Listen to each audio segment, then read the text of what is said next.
Assalamualaikum warahmatullahi wabarakatuh. Alhamdulillahirabbil alamin. Alhamdulillahilladzi an'amana bi ni'matil imani wal islam. Asyhadu an la ilaha illallah wa asyhadu anna Muhammadan abduhu wa rasuluh. Allahumma shalli wa sallim wa barik ala Muhammad wa ala alihi wa sahbihi ajmain. Amma ba'du, saudaraku, kita bertemu kembali bersama Dewan Dakwah Islamiyah Indonesia Kota Cirebon. Alhamdulillah di hari yang ke-20 Ramadan tahun ini, berarti kita sudah sepertiga akhir dari bulan Ramadan yang akan kita lalui 10 hari terakhir. Ya, mudah-mudahan kita tetap semangat.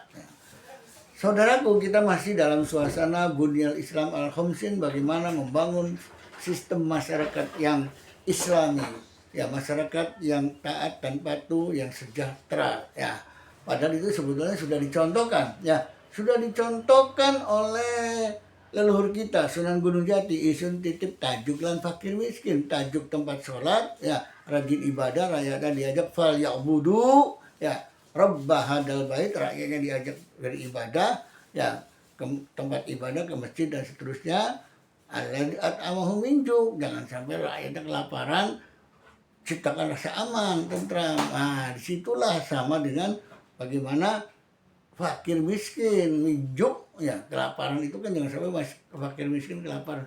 Jadi konsep Al-Quran dan konsep dari leluhur kita, Waliullah Sunan Gunung Jati hebat dan tepat kalau bisa dilaksanakan oleh para pemimpin sekarang. Nah, salah satunya dengan sistem zakat, sodako, infak dan sebagainya bisa membangun ekonomi, membangun kesejahteraan umat. Nah, disinilah ya harus ada orang yang mumpuni. Jangan sampai kemudian zakat, sedekah dan sebagainya terpecah-pecah, sehingga kalau dikumpulkan satu pintu jadi sebuah kekuatan yang luar biasa. Dulu zaman awal reformasi tahun 2000 saya usul ke birokrat sebelum ada Alfamart dan Indomaret. Saya usulkan, ya, Pak pejabat, Pak aparat, ya orang penting lah. Bagaimana kalau setiap pelanggan PDAM air minum Kota Cirebon infak atau sumbangan lah, kalau orang di luar Islam sumbangan Rp1.000 saja. Waktu itu ada 52.000 pelanggan PAM, jadi ada 52 juta satu bulan, 1 tahun 600 juta. Nah, bisa kata saya itu membangun di satu kecamatan minimarket. Waktu itu belum ada Alfamart, belum ada Indomaret. Minimarket dengan 200 juta waktu tahun 2000 kan cukup. 100 juta untuk lahan dengan bangunannya, ya, 100 juta, ya, 100 juta lagi untuk kelengkapan bahan-bahan yang akan kita jual, ya, untuk bahan-bahan yang dijual belikan, ya, sembako dan seterusnya. Sehingga dalam 1 tahun itu bisa kita bikin 3 minimarket di 3 kecamatan, 600 juta, ya. Luar biasa. Cuma juga enak katanya, ini kebijakannya itu gimana, padahal dia trek, ya, 1.000 perak kecil. Ya, kalau sekarang misalkan paling gampang misalkan, kalau ngumpulin infak sodako yang paling recehan saja lah, ya, misalkan dianjurkan setiap warga negara warga Kota Cirebon, ya, kalau ada lebihan 500 perak masukin kenceleng, ya, 1.000 masukin kenceleng, ikhlaskan untuk kita kebersamaan di kota kita. Nah, demikian sehingga kalau terkumpul saja, ya, satu warga kakak itu terkumpul kenceleng itu sebulan misalnya dari 500.000 itu ada Rp10.000 saja. Kali warga Kota Cirebon misalkan 10.000 lagi, ya, kita kan ada hampir 200.000 warga, kita 10.000 aja. Jadi 10.000 kali 10.000 sudah 100 juta. Nah, tambah lagi masjid, 1 RW ada masjid, ada 250 RW sekota, ya, kali 1 keropak 1 Jumat 50.000 aja sisihkan. Berarti ada 200.000 sebulan kali 250 masjid, berarti ada kurang lebih 50 juta. Wah, terkumpul banyak. Dari mana tuh nanti diolah sedemikian rupa. Nah, itulah salah satu contoh paling gampang. Belum zakatnya, belum impak yang lain-lainnya, belum itu baru 500 perak kan itu ya, belum sedekah paling gede ya. Para pengusaha masa 500 perak kan ya. Orang-orang kaya masa 500 perak. Nah, begitulah. Tapi satu pintu ini orangnya betul-betul orang yang bisa mengelola amanah, bila perlu jadi bendaharanya yang kenceng, jangan asal-asal saja ya.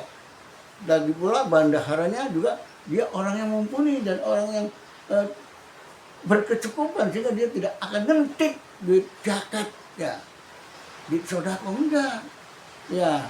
Kan bisa jadi wah demi gagah-gagahan petugas zakatnya dicukut tanggo tuku jaket biar seragam, panitianya punya jaket. Nah, itulah yang kurang pas. Nah, saudaraku, inilah bagaimana membangun masyarakat dengan sistem keuangan dari sumbangan dari zakat, dari infak dan sedekah ya.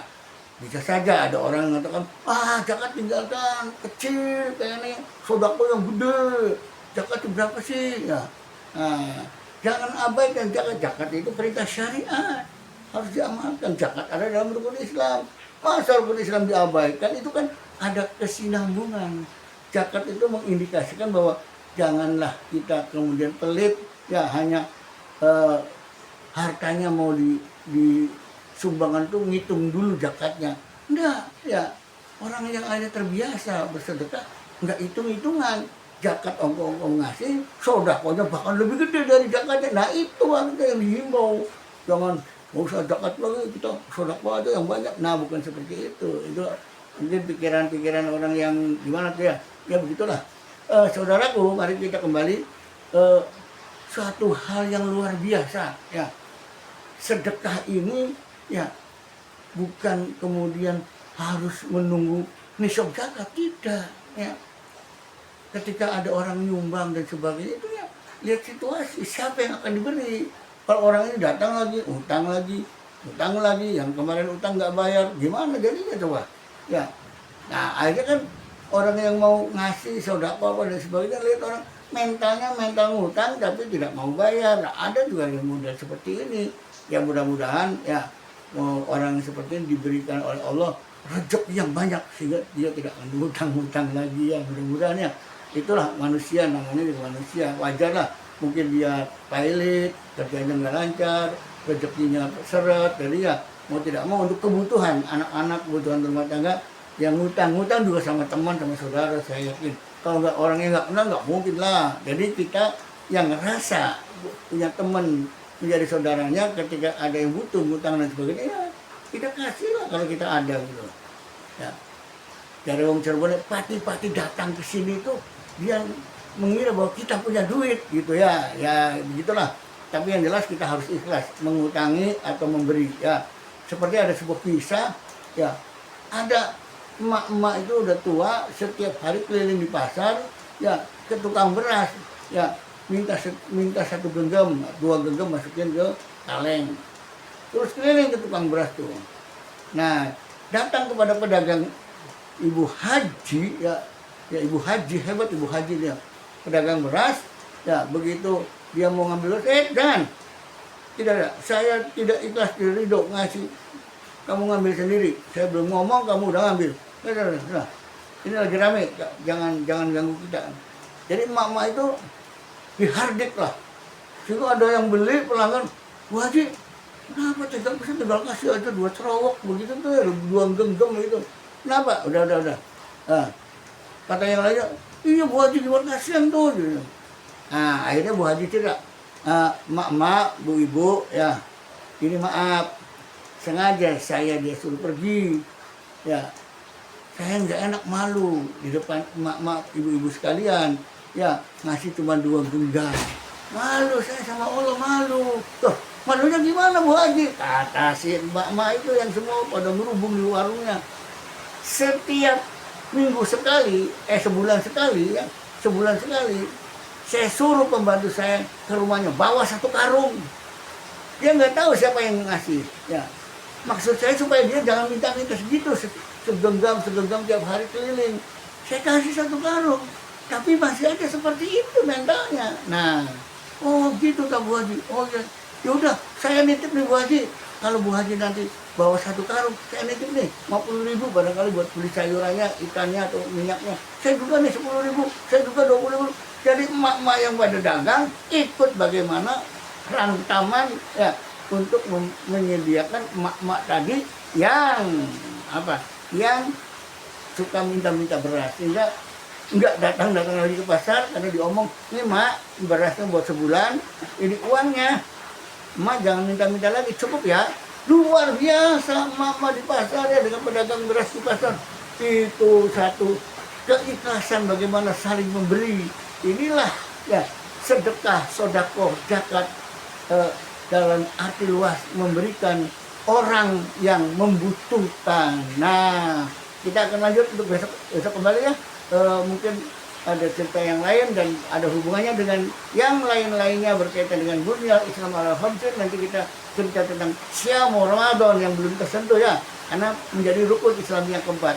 Mari kita bertasyahud, asyhadu alla ilaha illallah, astagfirullah, nas'aluka jannata wa na'udzubika minan nar. Allahumma innaka afuwun tuhibbul afwa fa'fu anna ya karim. Demikian kurang lebihnya. Mohon maaf. Assalamualaikum warahmatullahi wabarakatuh.